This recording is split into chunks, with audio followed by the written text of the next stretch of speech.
Halo rekan trader, jumpa lagi dengan saya, Rob Chameleon Trader.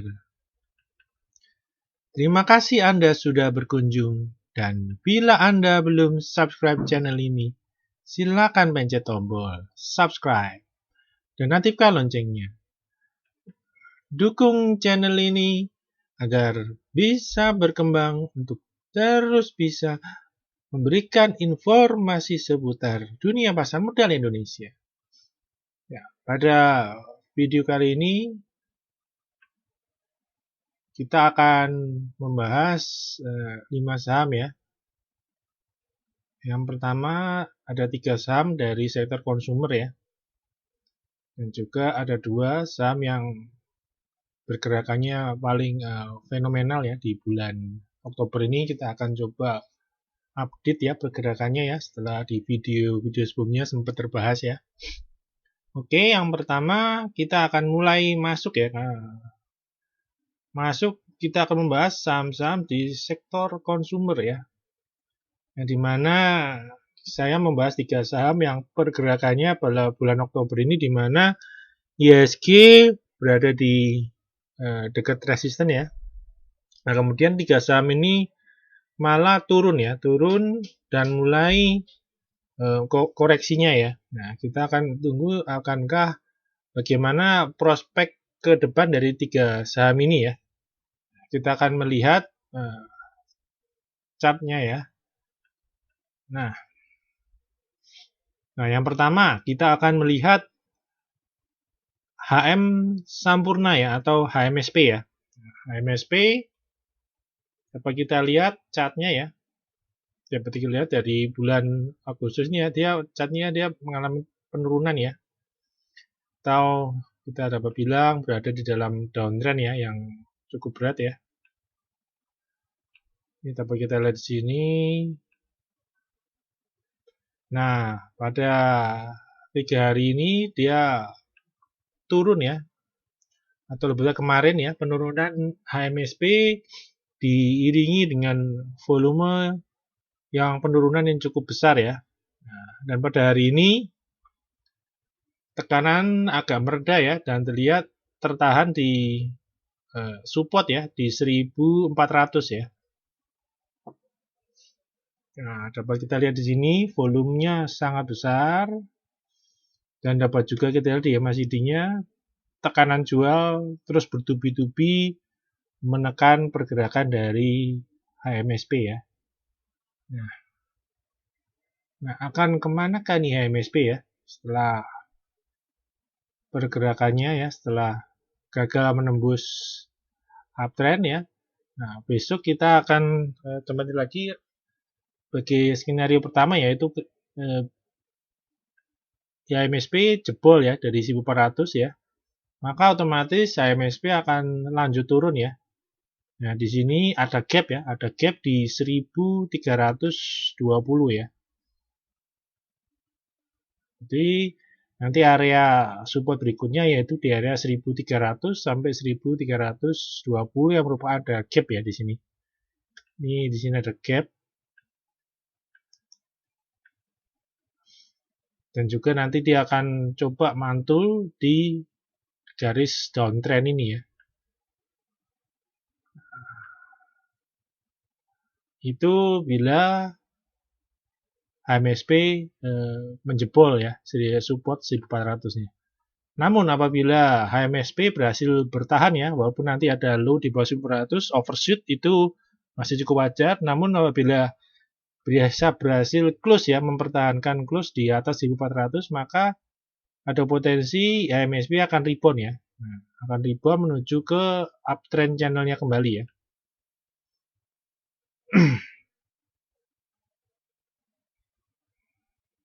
Nah, di kisaran nanti 1500 ya. Nah, nanti kita akan coba lihat ya ini di mana penurunan ini bertepatan ya dengan adanya penundaan masalah cukai ya, cukai dari perusahaan-perusahaan rokok ya. Nah, bagaimana dengan pergerakan asingnya ya?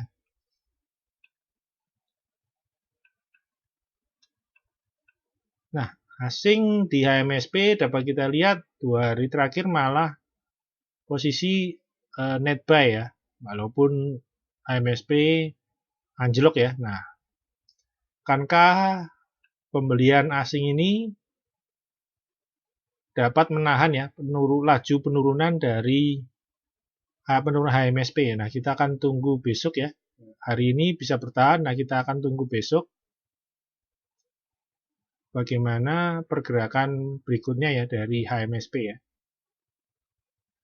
Ini adalah sisi lebih ya dari kelebihan dari sisi positif dari pergerakan HMSP, di mana penurunan ini tidak disertai dengan tekanan dari investor asing ya. Jadi ada potensi ya lebih di mana HMSP bisa bertahan ya di atas supportnya ya. Nah, berikutnya kita akan melihat gudang garam ya. Nah, ini gudang garam memiliki pola yang sama ya, downtrend ya. Dia memiliki pola yang downtrend ya, pembentukannya lower high dan lower low ya di sini. Dan hari ini kemarin mengalami penurunan yang cukup tajam ya dengan volume yang begitu besar. Nah, namun hari ini sudah berusaha reverse ya, dengan low hari ini mencapai 40.100 dan tidak mencapai support ya. Belum sampai support, namun sudah tekanan jual sudah mereda, namun itu tidak menjamin bahwa kondisi gudang garam atau HMSP ini dalam posisi yang aman ya, karena bisa saja investor melakukan penjualan ini melakukan markup sedikit sebelum menekan lagi juga bisa ya. Nah, ini dapat kita lihat sini volumenya begitu besar ya di sini. Dan juga dari MACD juga terlihat tekanan jualnya sudah makin membesar dan menakan dead cross ya. Nah, bila akan dead cross ini biasanya tekanan akan makin besar ya. Nah, apabila skenario pertama, bila gudang garamnya jebol ya, support 39850, ini ada potensi untuk lanjut turun ya menuju ke support berikutnya yang ada di 34.850 ya, atau juga dari downtrendnya ya. Nah, ini coba kita lihat di downtrendnya ini. Kalau jebol dia akan lanjut turun, nah ini akan mendekati support berikutnya yang ada di 34.850 ya. Nah, bagaimana dengan pergerakan asing di gudang garam ya? Nah, terlihat berbeda ya dengan pergerakan HMSP. Bila HMSP hasil melakukan net buy atau pembelian, nah bila di gudang garam asing malah 2 hari terakhir ini keluar ya dengan value yang lumayan besar ya, masing-masing 4 dan 5 miliar ya.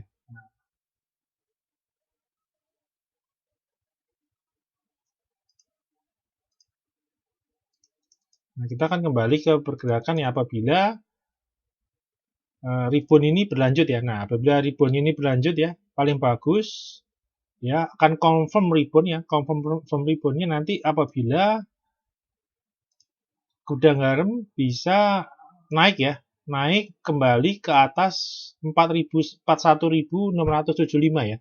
Nah, apabila reboundnya masih di bawah 41.675, maka bisa dibilang ya, bisa kita bilang reboundnya adalah dead cat bounce ya, atau rebound yang cukup lemah ya, dan karena masih tidak bisa kembali ke atas supportnya ya, yang sekarang sudah menjadi resisten ya, yang baru ya. Oke, untuk pergerakan dari gudang garam kita akan tunggu besok ya. Yang kita akan tunggu juga nanti malam ya, apakah Dow akan melanjutkan rebound atau kembali bergerak turun, melanjutkan dari downtrendnya juga ya.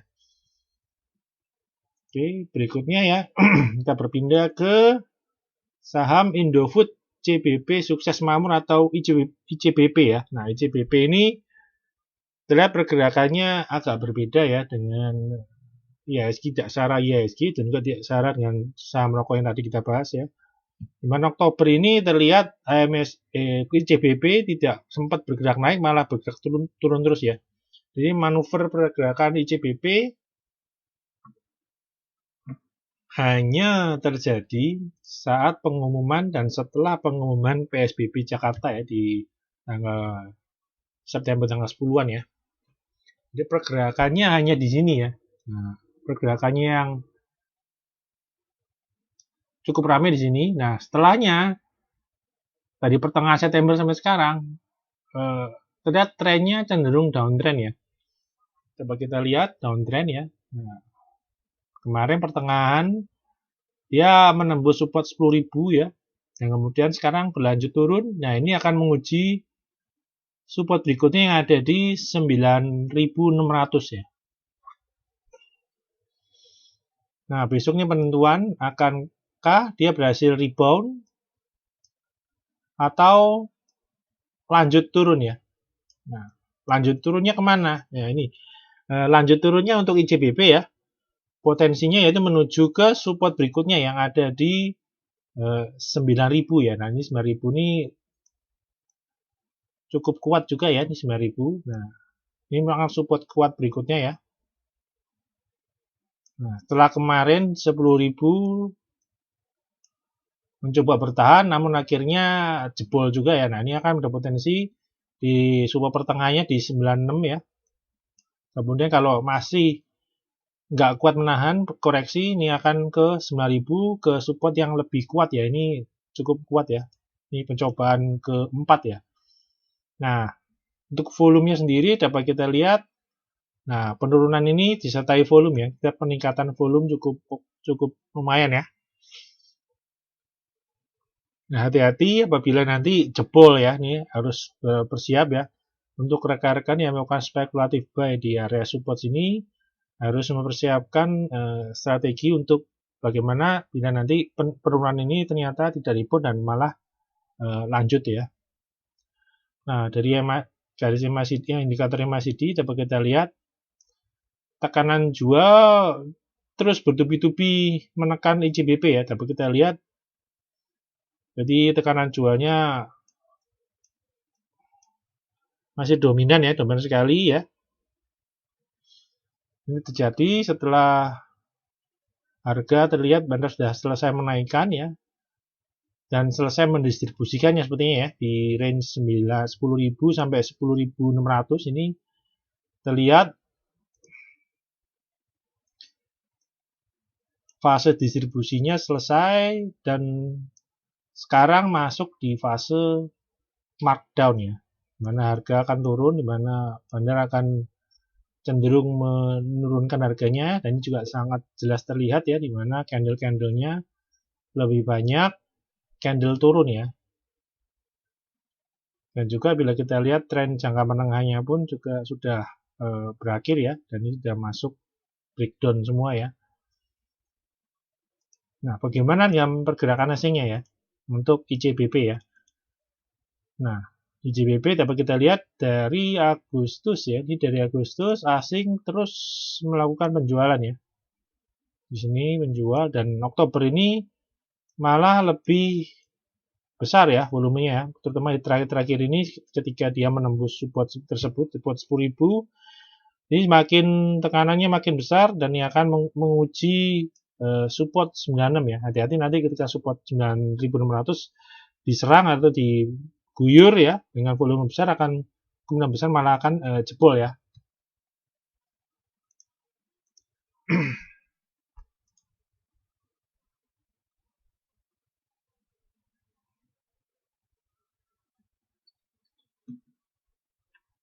Oke, berikutnya kita lihat ya, setelah kita melihat 3 saham sebelumnya, saham yang turun ya. Nah, kita akan beralih ya, melihat saham yang sedang naik ya, sehingga mata kita akan jadi lebih segar ya. Nah, ini untuk pergerakannya, ini kita akan bahas dua saham terakhir ini, saham-saham yang pergerakannya di bulan Oktober ini bergerak sangat fenomenal bagusnya ya.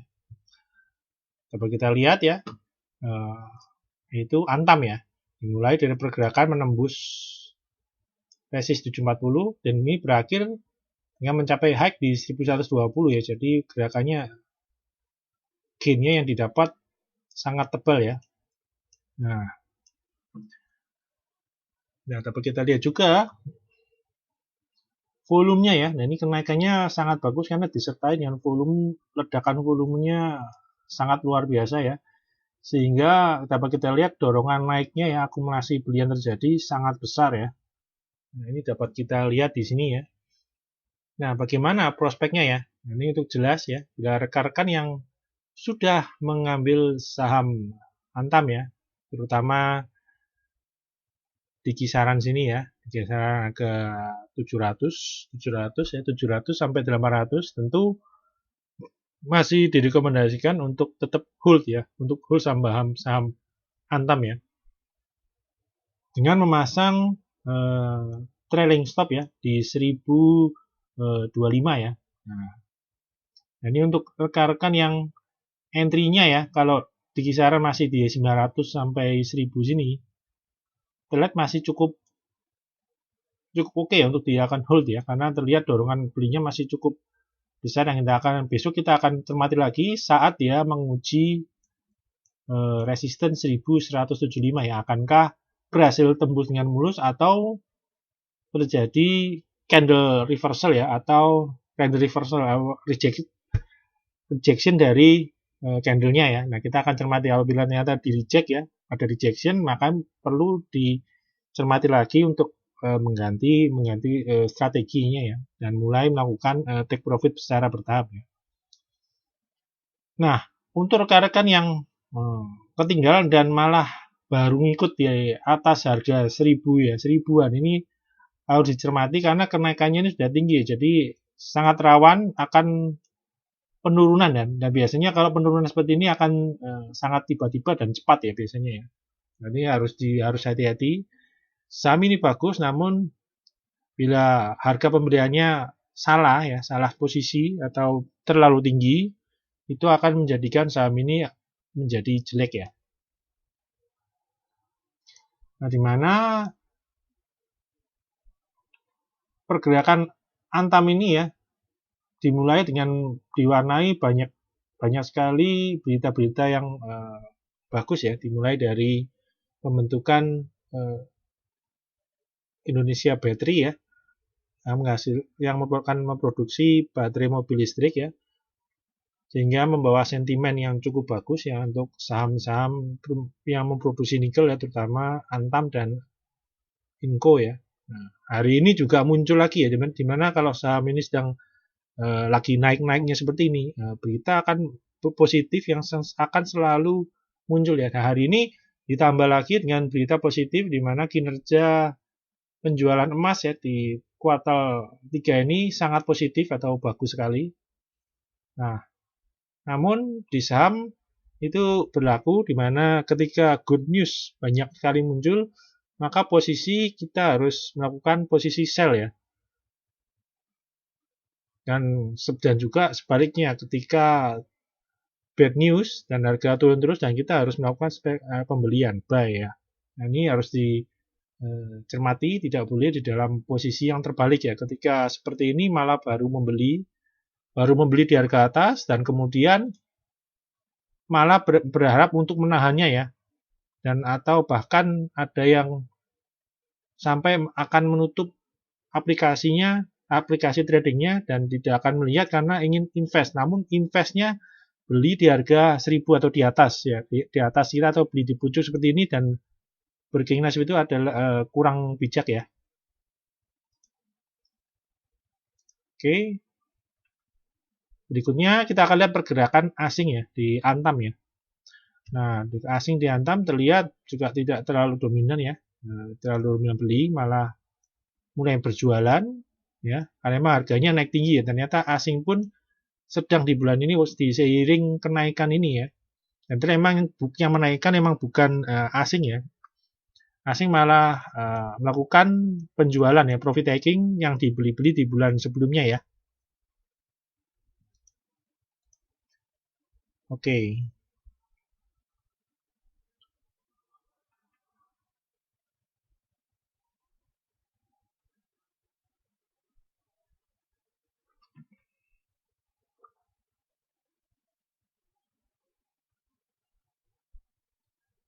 Oke, kita akan lanjut ke saham berikutnya ya. Yang terakhir kita akan memberikan update pergerakan dari BRIS ya, karena BRIS ini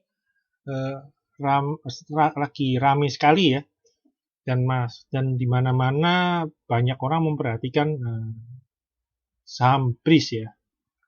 Nah, bagaimana pergerakannya ya? Setelah beberapa hari lalu saya memberikan pembahasannya ya, pada hari ini saya akan mengupdate pergerakannya.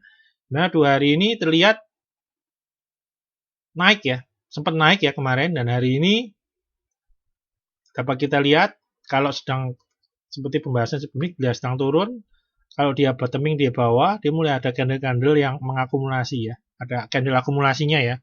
Itu tentu candle-candle naik ya dengan body yang cukup besar ya. Dan harga terlihat mulai flat. Nah, sekarang ini kita akan membahas yang sebaliknya ya, di mana harga sedang naik-naiknya dengan banyak pemberitaan dan banyak apa bisa disebut adalah pom-pom ya, banyak yang mulai mempom-pom ya. Nah, ini akan sangat berbahaya buat rekan-rekan trader yang masih pemula atau masih baru di market ya. Ini cukup berbahaya apabila ngambil barangnya terlalu tinggi ya. Nah, ini kita akan lihat candle-nya. Nah, di sini kita lihat ini merupakan candle-candle reversal ya.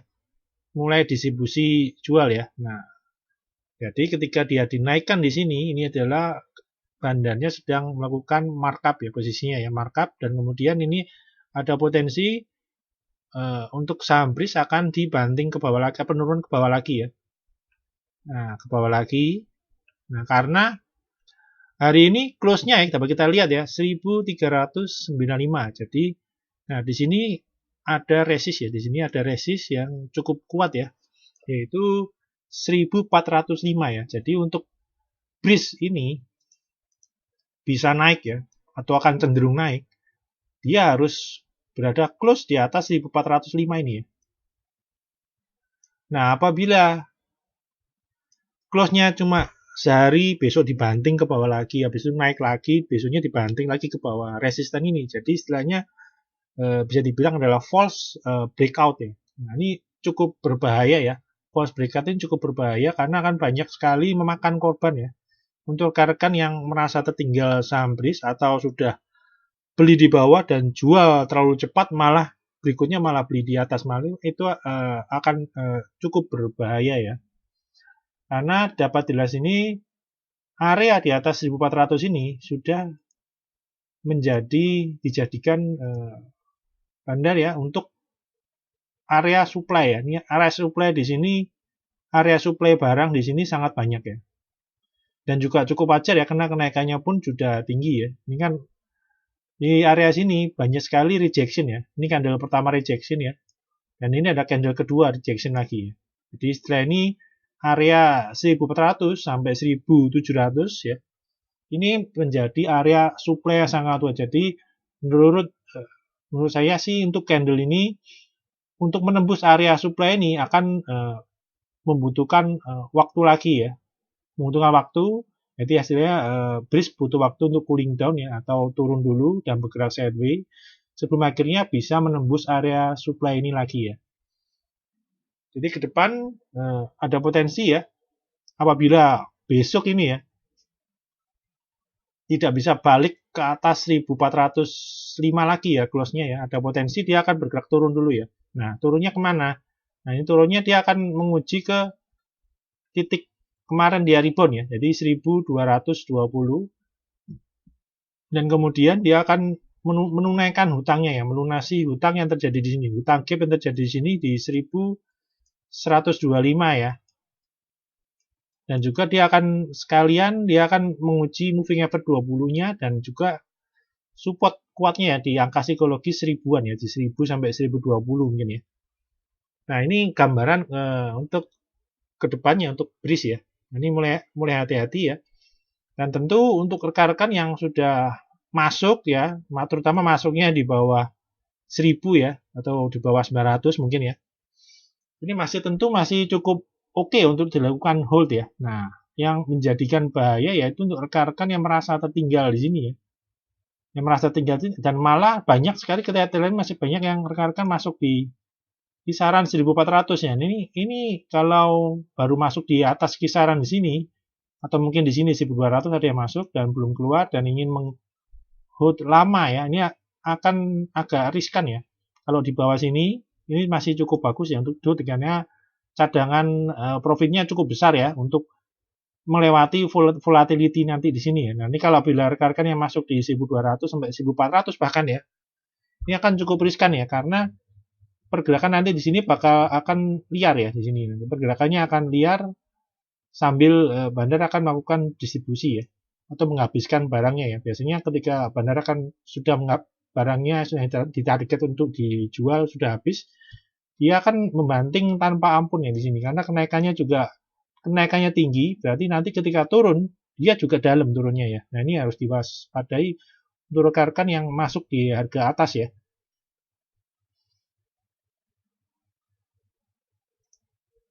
Nah, kita akan berikutnya membahas nah, kemarin sempat saya berikan contoh pergerakan ya dari INAF ya. Memang terlihat sampai so far sampai hari ini terlihat masih mirip ya, masih mirip ya. Jadi istilahnya sekarang masih di sini ya, bridge-nya masih pergerakan bridge masih di sini. Mantul, turun, dia naik lagi, turun lagi ya, masih di kisaran sini ya. Jadi bridge masih di kisaran sini, jadi prediksi bahwa bridge akan cenderung konsolidasi ya, dengan bakal nanti membentuk lower pertama dia akan membentuk lower high ya. Nah, nanti dia ada kemungkinan dia akan turun. Nah, nanti kita cermati nanti bridge ya akan membentuk lower low tidak ya. Nah, kalau sampai dia nanti membentuk lower low itu akan cukup berbahaya dan akan mengkonfirmasi pergerakan turunnya ya.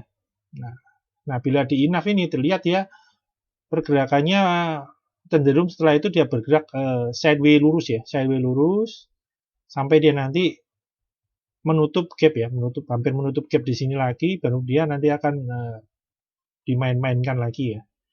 Nah, tentu bisa jadi pergerakan di bridge bisa jadi nanti berbeda, namun sebagai gambaran saja ya bahwa setelah setiap saham setelah dia naik tinggi itu adalah tidak mungkin dia dalam waktu dekat ya itu langsung dinaikkan lagi. Misal banyak di mana banyak berita di sana banyak yang mempom-pom ya memberitakan bahwa bridge ini akan ke 2000. Nah, ini dalam waktu dekat ini kelihatan sangat agak tidak mungkin ya. Nah, kemungkinan paling besar dia akan berkonsolidasi ya. Dan konsolidasi setelah bandar menaikkan harga setinggi ini biasanya butuh waktu ya, bisa jadi sebulan, 2 bulan, 3 bulan. Jadi untuk rekan-rekan yang belum siap mental untuk melakukan hold ya, apalagi holdnya dari harga atas, yaitu harus lebih bijak lagi untuk menyikapi dari pergerakan saham yang terlihat fenomenal seperti bridge ini ya.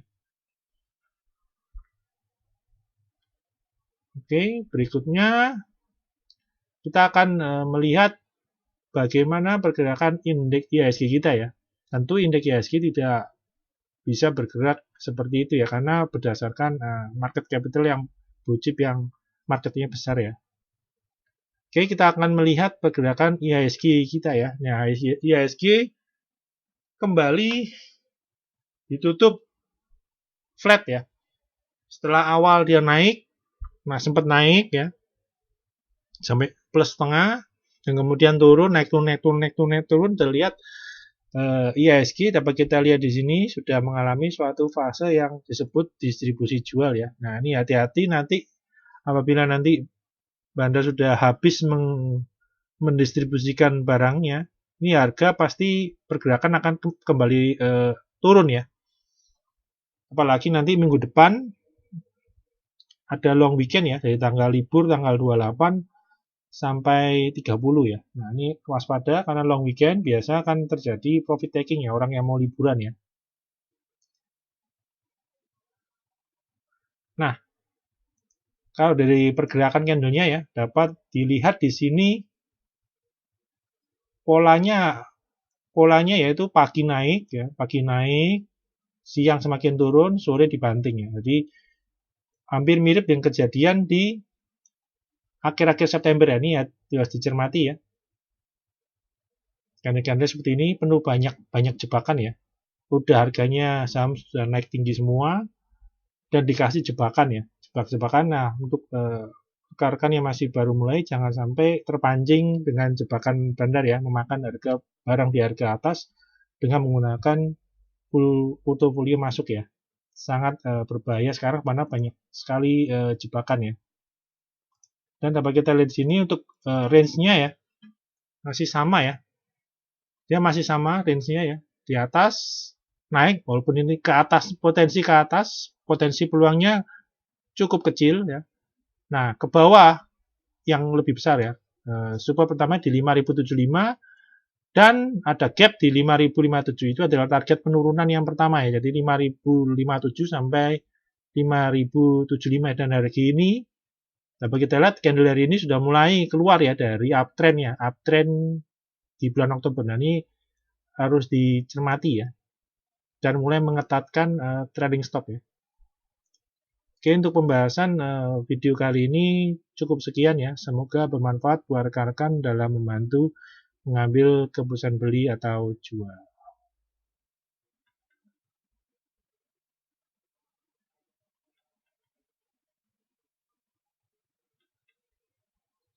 Terima kasih.